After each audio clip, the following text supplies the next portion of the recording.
Assalamualaikum warahmatullahi wabarakatuh. Kepada yang terhormat, Ibu Drasi Samiasi selaku dosen pengampu dari Pengantar Ilmu Pendidikan.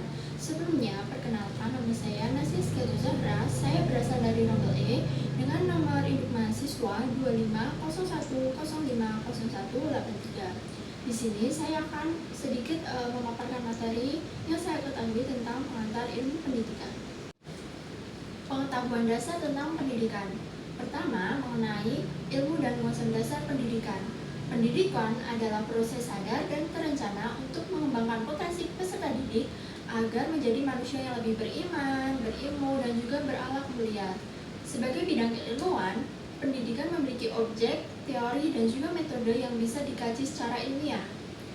Filsafat manusia dan filsafat pendidikan membahas bagaimana manusia itu dipandang sebagai makhluk yang berakal budi dan juga bermoral. Dari sanalah pendidikan diarahkan untuk memanusiakan manusia. Landasan pendidikan sendiri mencakup dasar filosofis, psikologi, sosiologi, dan juga yuridis.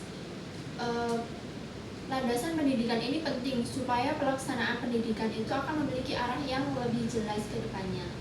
Selanjutnya ada asas-asas nasional dan juga pendidikan for all, di mana asas-asas nasional pendidikan Indonesia merupakan dasar penting dalam penyelenggaraan pendidikan di tanah air.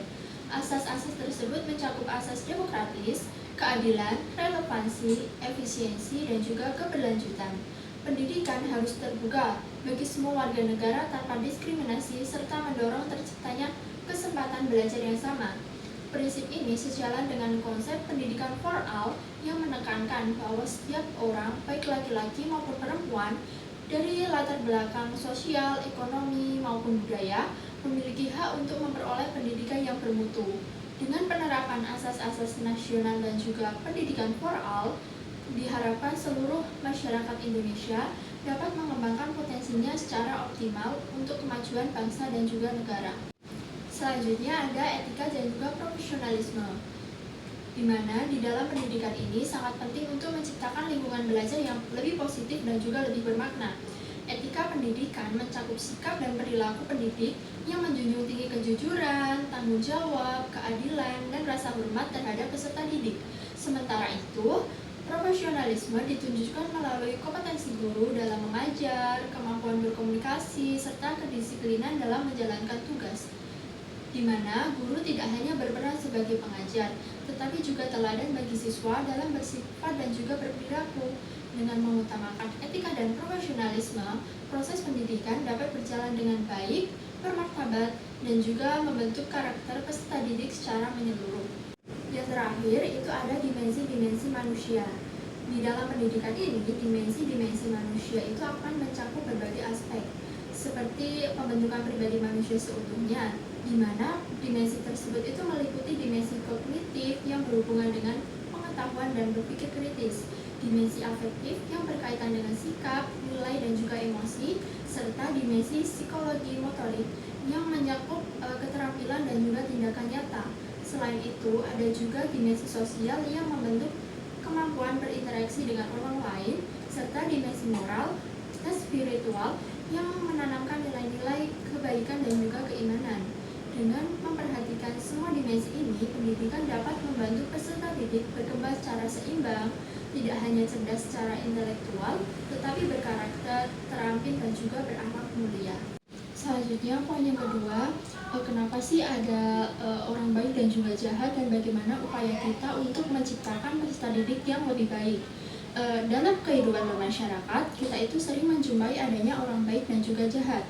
Hal ini terjadi karena berbagai faktor, seperti faktor lingkungan keluarga, pergaulan, pendidikan, ekonomi, serta pengalaman hidup yang berbeda-beda.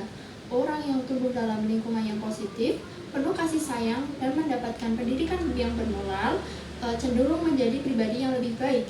Sebaliknya, jika lingkungan yang kurang mendukung, minim pendidikan, dan juga pergaulan yang salah, dapat mendorong seseorang berperilaku negatif. Sebagai calon guru, saya menyadari bahwa peran pendidik sangat penting dalam membentuk karakter siswa. Karena itu, saya akan berupaya menanamkan nilai moral, etika, dan juga kejujuran sejak dini melalui pembiasaan dan juga keteladanan. Saya juga akan menciptakan lingkungan belajar yang lebih nyaman, penuh kasih sayang, disiplin, dan juga saling menghargai.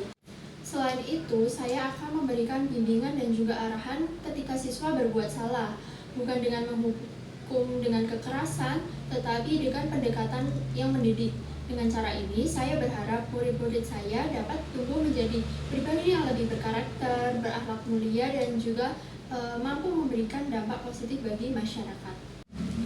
Selanjutnya, yang terakhir itu bagaimana sih tanggapan saya mengenai peristiwa yang terjadi di SMAN 1 Cimarga.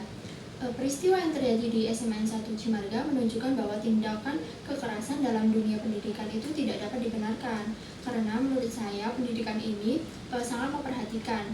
Saya tidak membenarkan tindakan siswa yang merokok di lingkungan sekolah, karena hal itu jelas melanggar peraturan dan juga menunjukkan kurangnya kedisiplinan. Sekolah seharusnya tetap menegakkan aturan agar lingkungan belajar itu tetap tertib dan juga sehat. Namun, cara penyelesaian tidak boleh dengan kekerasan, menampar, atau melakukan tindakan fisik bukan solusi yang benar.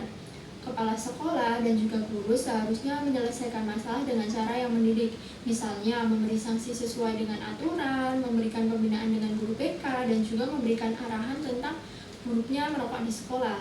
Dengan begitu, siswa bisa belajar dari kesalahan tanpa menimbulkan konflik yang lebih besar ke depannya. Nah, sekian yang dapat saya sampaikan. Kurang lebihnya mohon maaf. Wassalamualaikum warahmatullahi wabarakatuh.